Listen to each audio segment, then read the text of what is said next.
ராமநாதபுரத்துல பேசின முதல்வர் கரூர் நெரிசல் சம்பவத்திற்காக மட்டும் பாஜக குழு அனுப்புனது ஏன்னு கேள்வி கேட்டதோட இது அக்கறை இல்ல அரசியல் ஆதாயம் தேடும் அற்ப செயல்னு பதிவிட்டிருக்காரு. அவருக்கு சில கேள்விகள்.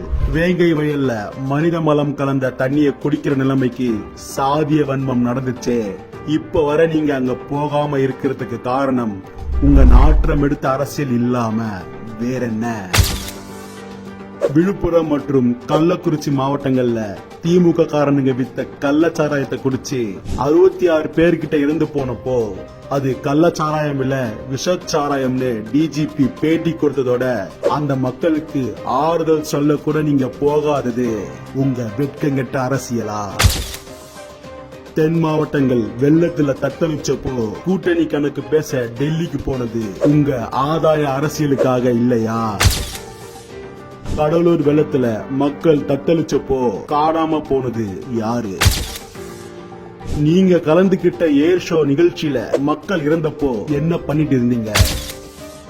உங்களோட குறுகிய மனநிலை கொண்ட அரசியல்னாலதான் திருவண்ணாமலையில தங்களோட விவசாய நிலங்களை பாதுகாக்க நினைச்ச விவசாயிகளை சந்திக்காம அவங்க மேலேயே குண்டர் சட்டம் போட்டு கைது பண்ணீங்களா?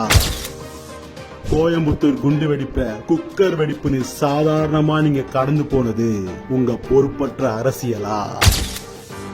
மாசத்துக்கு 4 அரசு பள்ளி மேற்கூரைகள் இடிஞ்சு விழுது மரத்தடியில வகுப்புகள் நடத்துற இந்த நிலைமையிலும் கல்வியில் சிறந்த தமிழ்நாடுன்னு உச்சமே இல்லாம டிராமா போட்டது உங்க கேடுகட்ட அரசியலுக்காகவா?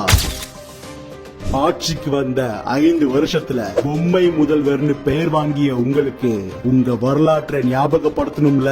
தூத்துக்குடி துப்பாக்கி சூட்டுல தப்பு பண்ணவங்களுக்கு தண்டனை வாங்கி கொடுப்போம்னு சொல்லிட்டு அதுல சம்பந்தப்பட்ட அதிகாரிகளுக்கே பதவி உயர்வு கொடுத்தது உங்க மலிவான அரசியலுக்காகவா? கச்சத்தீவை விட்டு கொடுக்க ஓகே சொல்லிட்டு மீனவர்கள் முன்னாடி நாடகமாடி மீனவ சமூகத்தை பலி வாங்கினீங்களே, அது ஆதாய அரசியல் இல்லாம வேறென்ன? இப்படி உங்க கட்சியோட லட்சணம் கிழிஞ்சு தொங்கும் போது உங்களுக்கு இந்த வெட்டி வீராப்பலாம் எதுக்கு முதல்வரே? மக்கள் உங்க நாடகங்களை பல வருஷமா பார்த்துட்டு இருக்காங்க.